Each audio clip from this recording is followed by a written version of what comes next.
महत्त्वाची बातमी आहे। शाळा सुरू होताच फी वाढीमुळे पालकांनी धसका घेतलाय।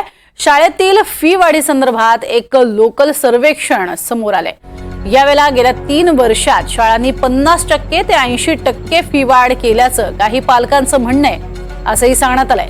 देशातील खासगी शाळांमध्ये सर्वसामान्यांना परवडण्यापलीकडे फी वाढ झाली आहे, तर काही पालक हे कर्ज घेऊन आपल्या गरजा कमी करून भरमसाठ फिया भरतायत आणि आपल्या मुलांना आपल्या पाल्यांना शिकवतायत।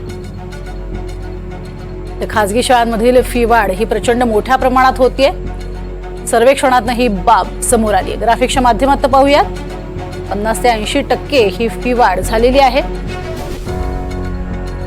शाळेतील फी वाढीचं पालकांना टेन्शन आलंय, कारण 3 वर्षात 80% ही फी वाढ झालेली आहे।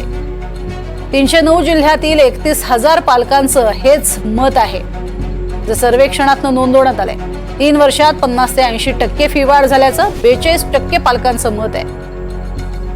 तर प्रत्येक वर्षी खासगी शाळांमध्ये 10 ते 15% फी वाढ होते। नवनवीन गोष्टींचे पैसे लावून फी आकारली जात असते। तर शाळेची इमारत मेंटेनन्सच्या नावावर देखील मोठी फी वाढ होते। ऑनलाईन शिक्षणाचा पर्याय देऊन कमाईही केली जाते। डिजिटल लर्निंग, ॲप ॲक्सेस, टेक्नॉलॉजीच्या नावावर सुद्धा वाढीव फी आकारली जाते। तर वेगवेगळी नावं लावून अशा पद्धतीनं फी आकारली जाते। 50 ते 80% फी आकारली। आता केंद्र सरकारनं कडक नियम बनवावेत। शाळांच्या फी वाढीवरती पालकांनी काय सल्ला दिलाय सर्वेक्षणातनं तेही आपण पाहतोय। केंद्र सरकारनंच कडक नियम बनवावेत। खासगी शाळांवर सरकारनं नियंत्रण ठेवावं, अशी योजना बनवावी, ज्यामुळे गुणवत्तापूर्ण शिक्षण मिळेल। योजनेत सगळ्यांना स्वस्त दरात शिक्षण मिळेल। शिक्षण सगळ्यांचा अधिकार, नफा कमवण्याचं साधन नाही,